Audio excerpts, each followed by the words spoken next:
آج ہم انشاءاللہ العزیز درس نمبر 7 پڑھیں گے، لیسن نمبر 7، اور اس میں ہم بات کریں گے ضمیر کے متعلق۔ کون سی ضمیر؟ ایک تو وہ ضمیر ہوتا ہے جو ہم لوگوں کا ہوتا ہے، یہ اس سے الگ ضمیر ہے، عربی کا ضمیر ہے۔ عربی میں جو ضمیر استعمال ہوتی ہے وہ کیا ہوتی ہے؟ دیکھیے، بسم اللہ الرحمن الرحیم۔ درس نمبر 7، ضمائر مرفوع منفصل۔ ضمائر کے آگے آپ دیکھ رہے ہیں میں نے بریکٹ میں مرفوع منفصل کو مینشن کیا ہے، تو ہم نے ضمائر کے متعلق، مرفوع کے متعلق اور منفصل کے متعلق بات کرنی ہے۔ 3 لفظ ان کے متعلق ہم نے ڈسکشن کرنا ہے۔ تو سب سے پہلے ضمائر کی ہم ڈیفینیشن دیکھیں گے۔ ضمائر کیا ہوتے ہیں؟ لفظ جو ضمائر ہے نا ناظرین، ضمائر ضمیر کی جمع ہے، ٹھیک ہے، یعنی ضمیر مفرد ہے اور ضمائر اس کی جمع ہے۔ تو ضمیر کیا ہوتا ہے؟ اس کی ڈیفینیشن، ضمیر وہ اسم معرفہ ہے۔ معرفہ آپ کو پتہ ہے نا، خاص چیز کو بولتے ہیں۔ تو ضمیر وہ اسم معرفہ ہے جو غائب کے متعلق، حاضر کے متعلق اور متکلم کے متعلق وضاحت کرے، اس پر دلالت کرے، تو ضمیر اس کو بولتے ہیں۔ اب غائب ہوگا تو اس کے متعلق کیا ہوگی؟ اگزامپل دیکھیں، جیسے ہوا وہ ایک مرد، انتا تو ایک مرد، انا میں ایک مرد۔ اب اس میں ہوا غائب کے متعلق بات ہوئی، انتا سامنے بیٹھے ہوئے حاضر جو مخاطب بیٹھا ہے اس کے متعلق بات ہوئی، اور انا خود اپنی ذات کے متعلق یعنی متکلم کے متعلق بات ہوئی۔ اچھا، دوسرے نمبر پہ میں نے آپ کو بتایا تھا کہ مرفوع کیا ہوتا ہے، اور منفصل تیسرے نمبر پہ تھا، لیکن منفصل کو ہم یہاں ڈسکس کریں گے۔ پہلے کیا ہے منفصل؟ کہتے ہیں کہ ضمیر اگر مستقل کلمہ کی طرح استعمال ہو، یہ منفصل کی ڈیفینیشن ہے کہ ضمیر اگر مستقل کلمہ کی طرح استعمال ہو، کسی اور کلمہ کے ساتھ مل کر استعمال نہ ہو، تو وہ منفصل کہلاتی ہے، ٹھیک ہے۔ اب مطلب یہ ہوا کہ اگر کسی کے ساتھ مل کر، یعنی اس کا ملنا ہوا ہونا لازمی ہو جائے، متصل ہونا لازمی ہو جائے، اس کے بغیر وہ ضمیر استعمال نہ ہو، تو اس کو ضمیر متصل بولتے ہیں، اگر وہ اس کے ساتھ ملی ہوئی ہو۔ اس کی ایگزامپل میں آپ کو دے سکتا ہوں، یہیں پہ آپ سن لیجئے، چلے وہ بھی آپ سن لیجئے تاکہ آپ کو وہ بھی یاد رہے۔ جیسے ربہ، ٹھیک ہے، ربہ، اب ربہ میں ہو ضمیر جو ہے یہ غائب کے متعلق ہے، لیکن اس کے ساتھ جڑی ہوئی ہے، رب کے ساتھ، لفظ رب کے ساتھ جڑی ہوئی ہے، اس سے الگ نہیں ہو سکتی۔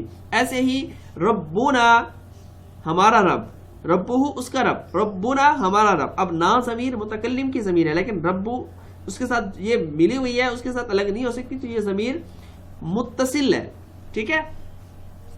اور اس کے بعد منفصل کی ڈیفینیشن ہو گئی۔ اس کے بعد ہم تیسری بات پڑھیں گے کہ مرفوع کیا ہوتا ہے۔ کہتے ہیں کہ ضمیر منفصل اگر فاعل یا مبتدا کی حیثیت سے استعمال ہو، یعنی اگر وہ فاعل بن رہی ہے یا وہ ضمیر مبتدا بن رہی ہے، تو اس ضمیر کو ضمیر منفصل مرفوع کہیں گے، ٹھیک ہے۔ یہ 3 باتیں تھیں، ان تینوں کی ہم نے ڈیفینیشن آپ کے سامنے ذکر کی ہیں۔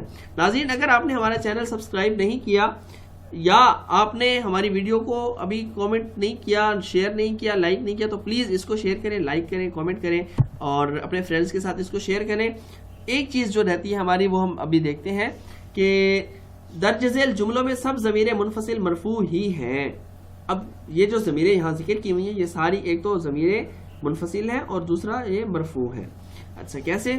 دیکھو، ہوا 14 ضمیریں ٹوٹل ہوتی ہیں۔ میں آپ کو پہلے ایک بات بتاتا ہوں، 14 ضمیریں ٹوٹل ہوتی ہیں، ان میں پہلے 6 ضمیریں ہوتی ہیں غائب کے لیے، دوسری 6 ضمیریں ہوتی ہیں حاضر کے لیے، اور آخری 2 ضمیریں ہوتی ہیں متکلم کے لیے۔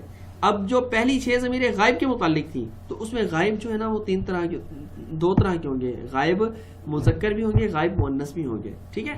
اب غائب مذکر کو ڈسکس کرنے کے تو ایک ضمیر پہلے مفرد کے لیے، پھر تثنیہ کے لیے، پھر جمع کے لیے، پھر دوسری مؤنث جو غائب کی ہے اس میں پہلے جو ہے نا واحد مؤنث یعنی مؤنث کے لیے، پھر تثنیہ مؤنث کے لیے، پھر جمع مؤنث کے لیے، پھر دوسری 6 جو ہیں ان میں پہلی 3 پہلی واحد مذکر کے لیے، پھر واحد تثنیہ مذکر کے لیے، پھر جمع مذکر کے لیے، اور اس کے بعد چوتھی 3 پہلی، یعنی ان میں جو 3 ہیں ان میں پہلی واحد مؤنث حاضر کے لیے، اور دوسری تثنیہ مؤنث حاضر کے لیے، تیسری جمع مؤنث حاضر کے لیے، اور آخری دو متکلم کے لیے. یعنی پہلی ان میں متکلم کی ضمیروں میں پہلی ضمیر جو ہے وہ واحد متکلم، مذکر بھی مؤنث بھی اس میں شامل، اور دوسری اس میں تثنیہ اور جمع متکلم دونوں شامل ہیں، مذکر بھی مؤنث بھی. اب میں آپ کو ایگزامپل پڑھ کے سناتا ہوں. ہوا وہ ایک مرد، ہما وہ دو مرد، ہم وہ سب مرد، ہیا وہ ایک عورت، ہما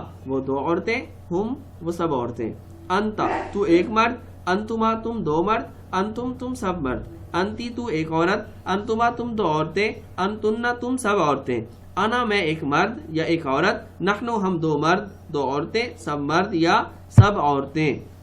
ٹھیک ہے، تو یہ تھا آپ کا آج کا لیکچر. اس کو آپ سنیں، سمجھیں، یاد کریں. جو چیز سمجھ نہ آئے وہ آپ ہم سے ڈسکس کر سکتے ہیں، کیونکہ ہمارا نمبر ہے آپ کی اسکرین پر.